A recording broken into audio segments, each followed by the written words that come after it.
Class 12 साहित्यिक हिंदी के विद्यार्थियों, स्वागत है आप सभी का हमारे इस चैनल प्रमोद साइंस क्लासेस में।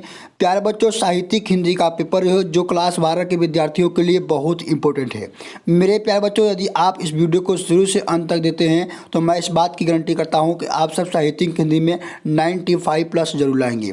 तो मेरे प्यारे बच्चों, वीडियो को शुरू से अंत तक जरूर देखिएगा। इस पूरे पेपर का सोल्यूशन हम इस वीडियो में करने वाले हैं। तो प्यारे बच्चों, यहाँ पर देख सकते हैं साहित्यिक हिंदी का पेपर 2026 का है और यहाँ पर आप सभी को अपना अनुक्रमांक और यहाँ पर आप सभी का नाम अपना दर्ज करना है। मेरे प्यारे बच्चों, आप सभी का पूर्णांक 100 नंबर का होने वाला है। यहाँ पर देख सकते हैं जो पेपर का कोड है 301 BBC है। सेम यही पेपर आप सभी के बोर्ड एग्जाम में 18 फरवरी को आने वाला है। ठीक है, समय आप सभी को 3 घंटे 15 मिनट मिलेगा। आइए यहाँ पर कुछ निर्देश दिया गया है जिसे पढ़ लेते हैं। यहाँ पर निर्देश क्या है? पहला, किराए की प्रारंभ की 15 मिनट पर छात्रियों को प्रश्न पत्र पढ़ने के लिए निर्धारित है। ठीक है। दूसरा निर्देश है कि इस प्रश्न पत्र में 2 खंड है, दोनों खंडों के सभी प्रश्नों का उत्तर देना अनिवार्य है। ठीक है, आइए हम सब सबसे पहले खंड क के क्वेश्चंस को हल करते हैं। यहाँ पर सबसे पहले खंड क आप सभी का है। खंड क में आप सभी के सभी MCQ क्वेश्चन पूछे गए हैं। ठीक है, तो यहाँ पर सबसे पहला MCQ क्वेश्चन है कि ध्रुवस्वामिनी गद्य विधा है। ध्रुवस्वामिनी की गद्य विधा है। ऑप्शन है उपन्यास, बी है कहानी, सी है नाटक, डी है जीवनी। तो मेरे प्यारे बच्चों, जो ध्रुवस्वामिनी है ये जयशंकर प्रसाद जी का एक नाटक है। तो यहाँ पर ऑप्शन नंबर सी क्या है? राइट आंसर है। ठीक है, अगला क्वेश्चन यहाँ पर है, किराए की आवारा मसीहा जीवनी कृति के लेखक हैं। ऑप्शन है यहाँ पर अमृत राय, बी है राहुल संस्कृतायन, सी है वासुदेव अग्रवाल, डी है विष्णु प्रभाकर।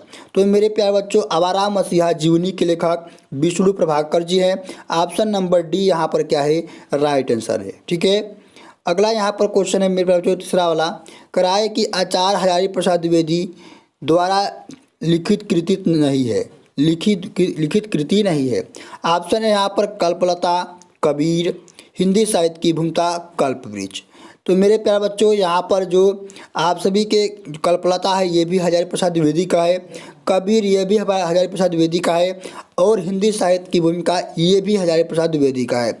लेकिन यहाँ पर क्या है? डी क्वेश्चन जो है कल्पवृक्ष ये जो है वो वासुदेव अग्रवाल जी का है। तो यहाँ पर जो ऑप्शन नंबर डी है कल्पवृक्ष ये हजारी प्रसाद द्विवेदी की रचना नहीं है। तो ऑप्शन नंबर डी यहाँ पर क्या है? राइट आंसर है। ठीक है, अगला यहाँ पर क्वेश्चन है, किराए की पंडित दीनदयाल उपाध्याय द्वारा संपादित पत्रिका है। ऑप्शन है पंचांजय, बी है हिंदी प्रदीप, सी है कविवचन सुधा और डी है उदत मार्तंड। तो मेरे प्यारे बच्चों, पंडित दीनदयाल द्वारा संपादित पत्रिका जो है वो उदत मार्तंड है। ऑप्शन नंबर डी यहाँ पर क्या है? राइट आंसर है। ठीक है, अगला यहाँ पर क्वेश्चन है, कहा है कि जैनेन्द्र की रचना है, जैनेन्द्र कुमार की रचना है। ऑप्शन है वातायन, बी है बाजे पयलिया के घुंघरू, सी है मातृभूमि, डी है साहित्य सचर। तो मेरे प्यारे बच्चों, यहाँ पर जो वातायन है ये क्या है? जैनेन्द्र कुमार की रचना है। बात करें बाजे पयलिया घुंघरू तो ये कन्हैयालाल मिश्र प्रभाकर जी का है। मातृभूमि वासुदेव अग्रवाल जी का है। डी जो है यहाँ पर साहित्य सचर तो मेरे प्यारे बच्चों यह महावीर प्रसाद द्विवेदी का है। तो मेरे प्यारे बच्चों, जैनेन्द्र कुमार की कौन रचना है? तो ऑप्शन नंबर ए राइट है, वातायन है। ठीक है, यहाँ पर 6 वाला क्वेश्चन कर रहा है कि निम्नलिखित में से प्रगतिवादी कवि नहीं है।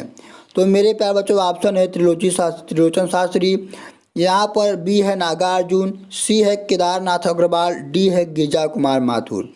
तो मेरे प्यारे बच्चों, यहाँ पर केदारनाथ अग्रवाल जो हैं ये प्रगतिवादी के कवि नहीं है। तो ऑप्शन नंबर सी यहाँ पर क्या है? राइट आंसर है। ठीक है, अगला यहाँ पर 7वां वाला क्वेश्चन कह रहा है कि तार सप्तक के कवियों की राहों के अन्वेषी किसने कहा है। ऑप्शन है यहाँ पर ए है गजानंद माधव मुक्तिबोध, बी है रामविलास शर्मा, डी है डॉक्टर नामवर सिंह, डी है यहाँ पर सच्चिदानंद हीरानंद वात्स्यायन अज्ञे। तो मेरे प्यारे बच्चों, इसका जो राइट आंसर है ऑप्शन नंबर डी है, यानी सच्चिदानंद हीरानंद वात्स्यायन अज्ञे। ठीक है, तो ऑप्शन नंबर डी यहाँ पर क्या है? राइट आंसर है। मेरे प्यारे बच्चों, यदि आप लोग अभी तक इस चैनल को सब्सक्राइब नहीं किए हैं तो सब्सक्राइब कर लीजिएगा। इसी तरीके से हम सभी विषयों के इम्पोर्टेंट मॉडल पर इस वीडियो पर इस चैनल पर सोल्यूशन कराने वाले हैं। ठीक है, तो यहाँ पर देखिए 8वां वाला क्वेश्चन कराई कि रचना और ज्ञान पूर्व पुरस्कार से सम्मानित कृति का एक गलत युग्म है। तो मेरे प्यारे बच्चों यहाँ पर कौन सा है, महादेवी और माँ यामा रचना पर क्या है ज्ञानपीठ पुरस्कार पाई है। सुमित्रानंदन पंत जी चिदम्बरा पर पाए हैं ज्ञानपीठ पुरस्कार। रामधारी सिंह दिनकर जो है वो क्या है परशुराम प्रतीक्षा पर क्या पाए हैं ज्ञानपीठ पुरस्कार पाए हैं। लेकिन मेरे प्यारे बच्चों यहाँ पर है अज्ञेय जी कितनी नावों में कितनी बार, ये क्या है इसका गलत ऑप्शन है, गलत युग्म है। तो यहाँ पर इसका जो right answer option number D यहाँ पर क्या है इसका राइट आंसर है। ठीक है, अगला यहाँ पर क्वेश्चन 9वां वाला कह रहा है कि निम्नलिखित में से मैथिली शरण गुप्त की काव्य कृति है। ऑप्शन है लोकायतन, बी है साकेत, सी है तुलसीदास, डी है बनी हुई रस्सी। तो मेरे प्यारे बच्चों यहाँ पर जो साकेत महाकाव्य है जो मैथिली शरण गुप्त की रचना है इसमें पूरे 16 सर्ग हैं। कितने सर्ग हैं? 16 सर्ग हैं। तो ऑप्शन नंबर बी यहाँ पर क्या है राइट आंसर है। अगला यहाँ पर 10वां का लास्ट क्वेश्चन MCQ का कह रहा है कि धर्मवीर भारती की रचना नहीं है। ऑप्शन है कनुप्रिया, बी है बंद गली की आखिरी मकान, सी है यहाँ पर धूप के तान और डी है यहाँ पर सूरज का 7वां घोड़ा। तो मेरे प्यारे बच्चों इसका जो राइट आंसर है ये कनुप्रिया जो है ये जो है धर्मवीर भारती की रचना नहीं है। तो ऑप्शन नंबर ए यहाँ पर क्या है राइट आंसर है। अब आते हैं हम यहाँ पर तीसरा क्वेश्चन की ओर। तीसरा क्वेश्चन यहाँ पर कहा है कि निम्नलिखित गद्यांश पर आधारित प्रश्नों के उत्तर दीजिए। ठीक है, जो गद्यांश मेरे प्यारे बच्चों आप सभी के बोर्ड एग्जाम में पूरे 10 नंबर का आता है। इसमें 5 क्वेश्चन होते हैं, प्रत्येक क्वेश्चन 2 नंबर का होता है। ठीक है, यहाँ पर देखिए गद्यांश क्या कह रहा है आप सभी का, कह रहा है कि साहित्य कला नृत्य गीत आमोद प्रमोद अनेक रूपों में राष्ट्रीय जन अपने अपने मानसिक भावों को प्रकट करते हैं। आत्मा का जो विश्वव्यापी आनंद भाव है वह इन विविध रूपों से साकार होता है। यद्यपि बाह्य रूप की दृष्टि से संस्कृत के ये बाहरी लक्षण अनेक दिखाई पड़ते हैं, किंतु आंतरिक आनंद की दृष्टि से उनमें एक सूत्रता है जो व्यक्ति के हृदय है और वह प्रत्येक संस्कृति के आनंद पक्ष को स्वीकार करता है और उससे आनंदित होता है। इस प्रकार की उदार भावना ही विविध जनों से बने हुए राष्ट्र के लिए स्वास्थ्यकार है। ठीक है, तो मेरे प्यारे बच्चों इस तरीके से आप सभी के पास यहाँ पर एक गद्यांश दिया गया है और इस पे आप सभी के 5 क्वेश्चन दिया गया है। ठीक है, पहला क्वेश्चन यहाँ पर कह रहा है कि उपर्युक्त गद्यांश के पाठ और लेखक का नाम लिखिए। तो मेरे प्यारे बच्चों ये जो गद्यांश है इसके लेखक कौन है? पाठ का नाम बात करें, पाठ का नाम इस गद्यांश का पाठ का नाम क्या है? तो राष्ट्र का स्वरूप है। और लेखक का बात करें तो मेरे प्यारे बच्चों वासुदेव अग्रवाल जी हैं। ठीक है, यहाँ पर दूसरा क्वेश्चन कर रहा है कि रेखांकित अंश की व्याख्या कीजिए। तो मेरे प्यारे बच्चों आप सभी के पास इस गद्यांश में देखिए यहाँ से लेकर इन तीनों वाक्यों के नीचे क्या है अंडरलाइन किया गया है, तो इसे रेखांकित अंश कहते हैं। इसी का आप सभी क्या करना है, इसका व्याख्या करना है अपने शब्दों में। ठीक है, व्याख्या किस तरीके से करेंगे? लिखेंगे कि वासुदेव अग्रवाल जी इस पद्यांश में कहते हैं कि साहित्य कला नृत्य गीत आमोद प्रमोद अनेक रूपों में राष्ट्रीय जन अपने अपने मानसिक भाव को प्रकट करते हैं। आत्मा का जो विश्वव्यापी आनंद भाव है वो इन विविध रूपों से साकार होता है। इस तरीके से आप सभी को अपने शब्दों में इसका व्याख्या कर देना है। ठीक है, अगला यहाँ पर तीसरा वाला क्वेश्चन है करा है कि किन रूपों में राष्ट्रीय जन अपने अपने मानसिक भाव को प्रकट करते हैं। तो मेरे प्यारे बच्चों इसका जो आंसर है पहले ही लाइन में है, लिखेंगे यहाँ पर कि साहित्य कला नृत्य गीत आमोद प्रमोद अनेक रूपों में राष्ट्रीय जन अपने अपने मानसिक भाव को प्रकट करते हैं। यहाँ से लेकर यहाँ तक इसका आंसर आप सभी को लिख देना है। ठीक है, यहाँ पर चौथा वाला क्वेश्चन कर रहा है कि सहृदय व्यक्ति किसको स्वीकार करते हुए आनंदित होता है।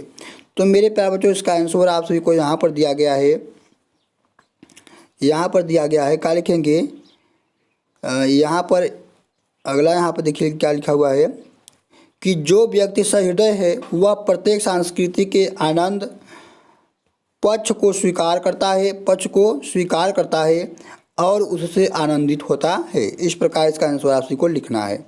अगला यहाँ पर क्वेश्चन करा है कि प्रस्तुत पंक्तियों में लेखक ने राष्ट्र के किस स्वरूप पर प्रकाश डाला है। तो मेरे प्यारे बच्चों इसका आंसर लिखेंगे कि प्रस्तुत पंक्तियों में लेखक ने राष्ट्र के ऊपरी स्वरूप पर प्रकाश डाला है। ठीक है, इस तरीके से आप सभी को इसका आंसर लिखना है। सेम इसी प्रकार आप सभी को यहाँ पर अथवा में दिया गया है गद्यांश, और इस पे भी आप सभी को पास यहाँ पर 5 क्वेश्चन दिए गए हैं। सेम जिस प्रकार मैंने आप सभी को पहला पद्यांश गद्यांश बताया है, उसी तरीके से को दूसरे वाले को भी आप सभी को हल कर देना है। ठीक है, आते हैं चौथे क्वेश्चन की। वो चौथा क्वेश्चन कर रहा है कि निम्नलिखित गद्यांशों पर आधारित प्रश्न के उत्तर दीजिए। ये भी आप सभी के बोर्ड एग्जाम में 10 नंबर का आता है। इसमें भी 5 क्वेश्चन होते हैं और प्रत्येक क्वेश्चन 2-2 नंबर का होता है।